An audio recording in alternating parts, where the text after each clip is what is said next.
Hello, my name is D'Angelo. If you see me on the street, you can call me D. And here's an outpour of my story.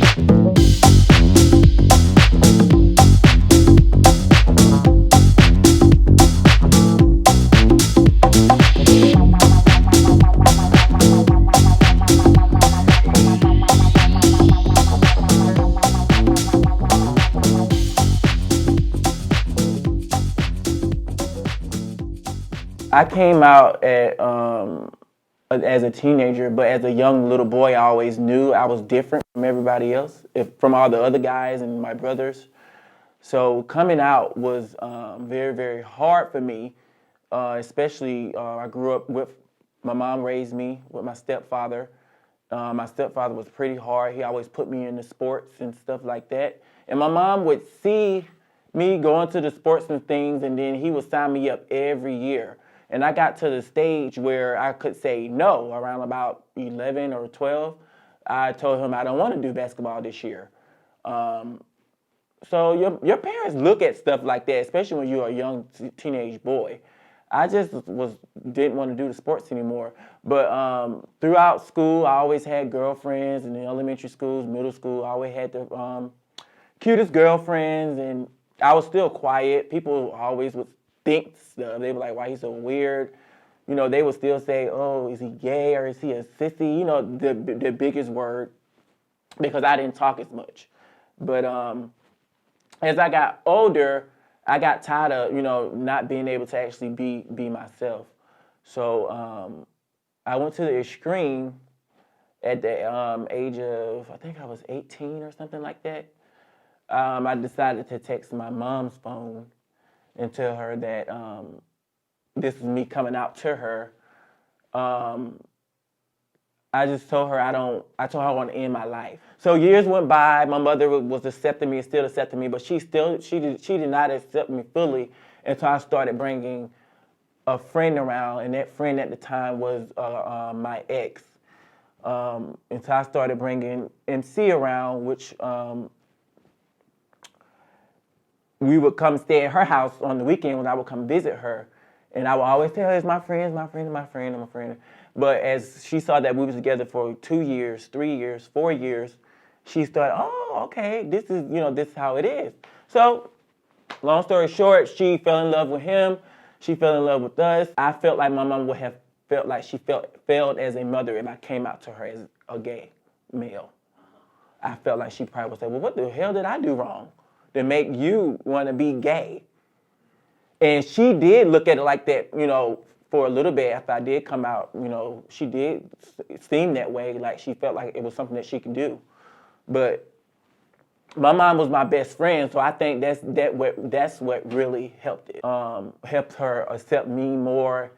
And as long as I had that guy, whoever the guy was I was going to consider being my life, that he was taking care of me and I was taking care of him, and there was a good person in my life, she was all for it. As long as I was good, she didn't care about my personal life as far as what I did in the bed with anybody, as long as I was happy and that I was getting treated the best way possible. Leading up to, in the beginning of the stages of finding out that you're who you are and you're out here dating and you're having a good time at a young age.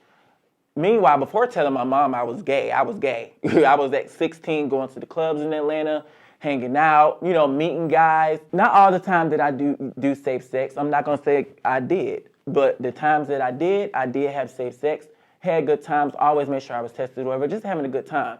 But as I got to the age of 20, I felt like, okay, I'm having a little bit too much fun. I'm having too much fun. Like it got kind of boring. I found myself wanting to have a actual full relationship, and not just those relationships that you had as when you're finding out just having a good time. But moved to Virginia, I met MC, he was a tall, handsome guy. He was very family oriented, and I was only 21 when I met him, and he was 26. Me moving to Virginia, I moved there for a job, but I didn't like Virginia. I started to move back to Georgia, but I did not move back to Georgia because I met him. And we dated. We was friends for 2 months. We were friends for 2 months. And then we became more close. And then we moved in with each other's. The first 3 years of our relationship was perfect. We had a good time. But then around the fourth year of our us getting to of us being together and being a full committed relationship, no cheating at all, it felt kind of different. It felt like we was losing the happiness. I felt like he wasn't making me as happy as he did when we first met. He explained to me that it was some things that he didn't like that I did, and we just tried to make it work. Fifth year, we tried to make it work.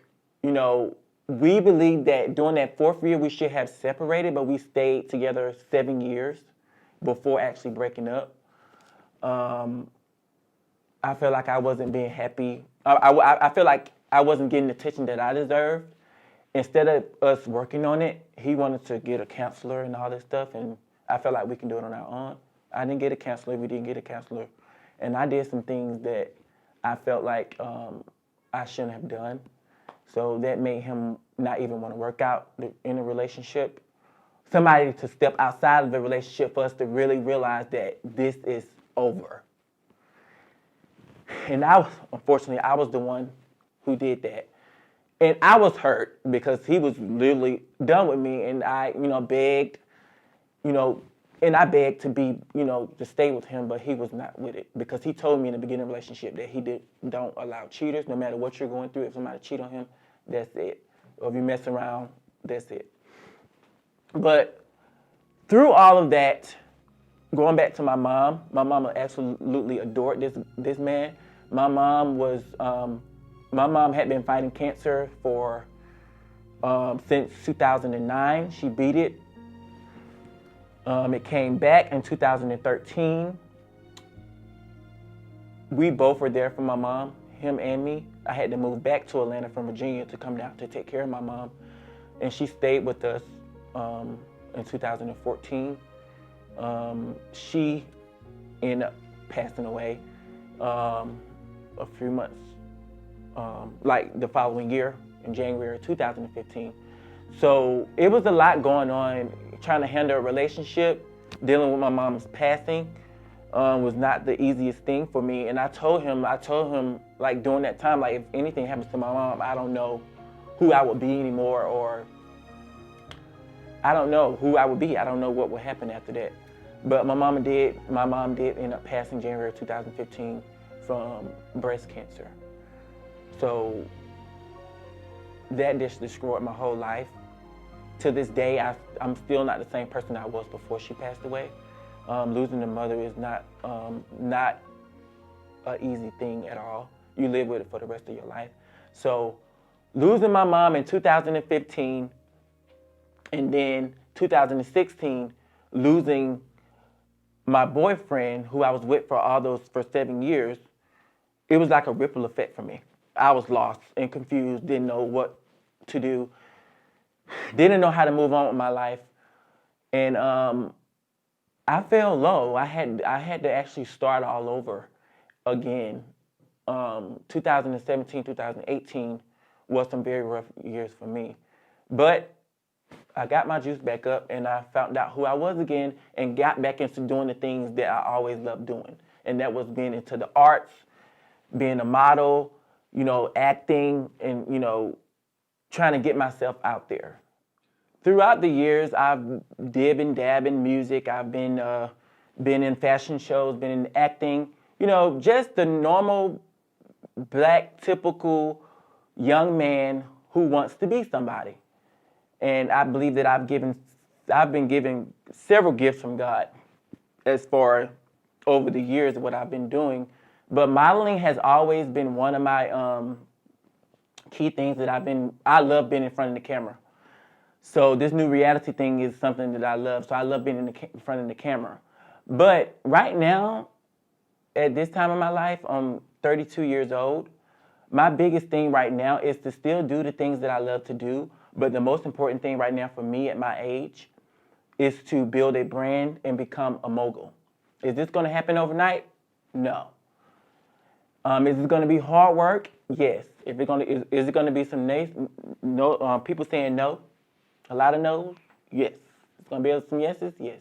But that's why I've started my brand, Boyfriend by D'Angelo. I got Boyfriend by D'Angelo based off a slogan that we use. When someone asks us, like, who are you looking for? What type of guys do you date? I want to date a guy who's boyfriend material. Someone who cooks, who cleans, who got a job, who got something going for themselves. Those type of things. But the main thing around Boyfriend by D'Angelo, and it's lounge and travel wear for men. My goal is to just get a product out there and a brand out there for us men to be more confident and allow us to be who we are and allow people to know that not everybody want to be a hoe, not everybody should be put in the box, and not everything that boyfriend material doesn't necessarily mean it's a relationship type of thing. Boyfriend material to me, it means partnership. It means love, friendship, partner, lover, friend.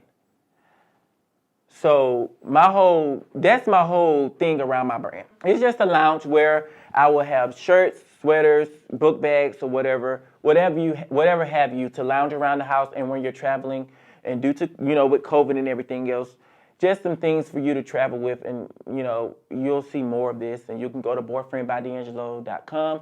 But the most place to get all these essentials that I will be having, which has already started to be, everybody wants it. So you can go to @boyfriendbydangelo on Instagram. That's the best way to get these products. If I can go back and talk to my younger self, what would I tell little D? I think I would tell him to just be yourself. Because I did a lot of hiding my true self. And as I got older, I was like, wow, this is the person that I was as a younger child, but I was afraid to share that with the world, because growing up in the early 2000s and the 90s, being yourself was not, easy. So I would just tell my younger self to be yourself. It's okay. Because if I knew I was going to be the person I am today, I'm not perfect, I would have been like, oh, D's doing good for himself. I'm D'Angelo. Hey, what can I say? This is my story, and I'm sticking to it.